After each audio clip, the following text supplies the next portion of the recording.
Sir जी और madam जी, अभी भी आपको कोई कंफ्यूजन हो तो दूर कर लीजिए, क्योंकि पूरी दुनिया को उल्लू बनाकर, वैज्ञानिक चेतना में आग लगाकर, ईश्वर के नाम पर झूठ बोलकर करोड़ों रुपया कूटने वाली, भागवत कथा सुनाने का धंधा करने वाली जया शर्मा किशोरी का अपना कंफ्यूजन तो दूर हो गया है। जी हां, मोर के आंसू पीकर मोर के बच्चे पैदा कराने का ज्ञान बांटने वाली मैडम जया किशोरी सामान्य गृहस्थ जीवन जीना चाहती हैं। मतलब उनको पति भी चाहिए, बच्चे भी चाहिए, परिवार भी चाहिए, और सबको खुश रखने के लिए ऑब्वियसली पैसा तो ढेर सारा चाहिए। मोर कभी भी शारीरिक संभोग नहीं करते। अच्छा, दरअसल 2 लाख के महीन चमड़े वाले डायोर बैग के साथ घूमने की फोटो सार्वजनिक होने के बाद जया किशोरी को आत्मज्ञान हुआ है कि मोह माया में कुछ नहीं रखा है, और मोर के आंसू में तो खैर रखा ही नहीं है। खाओ पियो मौज करो, यही जीवन है। वो घूम घूम कर टीवी चैनलों को, अखबारों को, न्यूज एजेंसियों को बता रही हैं कि वो तो बड़ी पारिवारिक लड़की हैं, मेरा त्याग तपस्या से दूर दूर तक कोई लेना देना नहीं, और ब्रह्मचर्य तो खैर मेरे बस का है ही नहीं। आपको याद होगा कि भगवत भजन में मन रमाने की बात करने वाली जया शर्मा किशोरी ने पिछले दिनों कहा था कि मेरा तो मन महंगा फोन देखते ही ललचाने लगता है। नया आईफोन आया नहीं कि बस सारा ज्ञान गया किनारे और दिल फोन में। बता दें कि पिछले दिनों एक इंटरव्यू में जया शर्मा किशोरी ने खुलासा किया था कि उन्हें महंगे फोन का बेहद शौक है। वो आईफोन सीरीज के फोन रखती हैं और उनकी कोशिश होती है कि आईफोन सीरीज का लेटेस्ट मॉडल उनके पास हो। मेकअप और हेयर ड्रेसिंग के जानकार बताते हैं कि इस पर भी जया शर्मा किशोरी का अच्छा खासा खर्चा आता है। ये सब चल ही रहा था कि जया किशोरी अपने हैंडबैग को लेकर चर्चा में आ गई। वीडियो में जया किशोरी किसी हवाई अड्डे पर नजर आ रही है, तभी किसी ने उनका बैग के साथ वीडियो बना लिया। इस वीडियो में उनका जो हैंडबैग दिखाई दे रहा है टुन्नू सा, वो डिजाइन आमतौर पर क्रिश्चियन डायोर का होता है।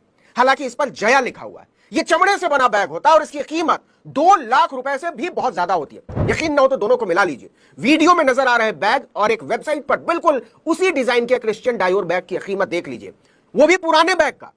देख लीजिए, ऊपर लिखा हुआ प्री ओन्ड और कीमत लिखा हुआ है 2,10,343 रुपए। इसके साथ जोड़िए मात्र। इसकी शौकीन है। इसके बाद से सोशल मीडिया पर जया किशोरी निशाने पर आ गई। उन्हें ट्रोल किया जाने लगा। कुछ लोगों ने आलोचना करते हुए कहा कि लोगों को मोह माया से दूर रहने की नसीहत देने वाली जया किशोरी खुद महंगे शौक रखती है। आपको पता ही होगा कि जया शर्मा किशोरी भागवत कथा सुनाने का धंधा करती है। बिल्कुल सही सुना आपने, धंधा यानी बिजनेस, कारोबार। और यह कोई मैं नहीं बोल रहा हूं, जया किशोरी खुद बोल रही है। 2 लाख रुपए का बैग रखने के आरोपों के बाद जया किशोरी को लगा कि ऐसे तो धंधा चौपट हो जाएगा, इसलिए सफाई पर सफाई देने लगी। उनके शब्दों पर गौर कीजिएगा। उन्होंने कहा कि मैं कभी नहीं कहती कि सब कुछ मोह माया है, पैसा मत कमाओ या सब कुछ त्याग दो। मैंने कुछ त्यागा नहीं है, तो मैं आपको ऐसा करने के लिए कैसे कह सकती हूं? मैं कोई संत, साधु या साध्वी नहीं हूं। मैं एक सामान्य लड़की हूं और सामान्य घर में अपने परिवार के साथ रहती हूं। मैं युवाओं से भी यही कहती हूं कि आप मेहनत करें, पैसा कमाएं, खुद को एक अच्छी जिंदगी दें। मैं भी गृहस्थ जीवन जीना चाहती हूं, एक आम लड़की की तरह, संपूर्ण गृहस्थ जीवन। जया किशोरी ने कहा कि पूर्ण रूप से गृहस्थ जीवन को जीना चाहती हूं। तो फिर सवाल है कि मोर का क्या होगा? जया किशोरी के जनता को उल्लू बनाने वाले विचार सुनिए। मोर कभी भी शारीरिक संभोग नहीं करते। उन्हें संतानें कैसे होती है? कैसे होते हैं बताइए, जरा ध्यान से सुनिएगा और समझिएगा कि मैडम जया शर्मा किशोरी ने कैसे ईश्वर के नाम पर झूठ का जाल बुना ताकि वो अपने आप को अलग और विशिष्ट दिखा सके। ध्यान से सुनिएगा। मोर रोते हैं, आंसू गिरते हैं, मोरनी उस आंसू को पीती है और उससे उन्हें संतान होती है।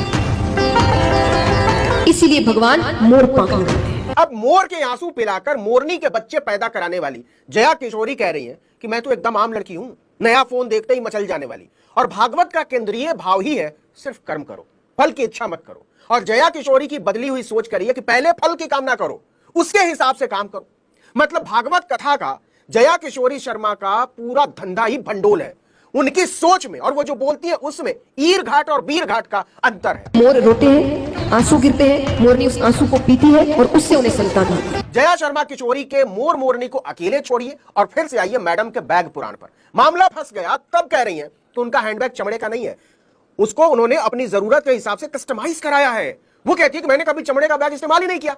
अच्छा, मैडम जया किशोरी का स्टाइल देखिए और मासूमियत देखिए कि कस डायोर स्टाइल, हूबहू, एक रत्ती का अंतर नहीं। इसे कहते हैं गीता का ज्ञान, जया किशोरी वर्जन। मोरनी उस आंसू को पीती है और उससे उन्हें संतान होती है। अब जया शर्मा किशोरी कहती है कि देखो भाई, मुझे तो सब कुछ चाहिए, पति, परिवार, बच्चा, सब कुछ। वो कहती है कि जिसने भी मेरी कथा सुनी होगी वो जानते हैं कि मोह माया से दूर रहने की बात मैं कभी नहीं करती। अपनी कथा में मैं नहीं कहती कि पैसे मत कमाओ, ये मोह माया है। जया किशोरी ने कहा कि मैंने कुछ त्यागा नहीं है खुद, तो मैं तुमको करने के लिए कैसे कह सकती हूं? मैं पहले दिन से ही स्पष्ट हूं कि मैं कोई संत, साधु या साध्वी नहीं हूं। मैं एक सामान्य लड़की हूं, सामान्य घर में रहती हूं अपने परिवार के साथ। मैंने कभी नहीं कहा कि मैंने वैराग्य ले लिया है। मैं गृहस्थ जीवन पूर्ण रूप से जीना चाहती हूं। आपको बता दें कि जया किशोरी का असली नाम जया शर्मा है और रियलिटी शो में भाग ले चुकी हैं। अध्यात्म की दुनिया में नाम कमाने के बाद उन्होंने ओपन यूनिवर्सिटी से ग्रेजुएशन किया।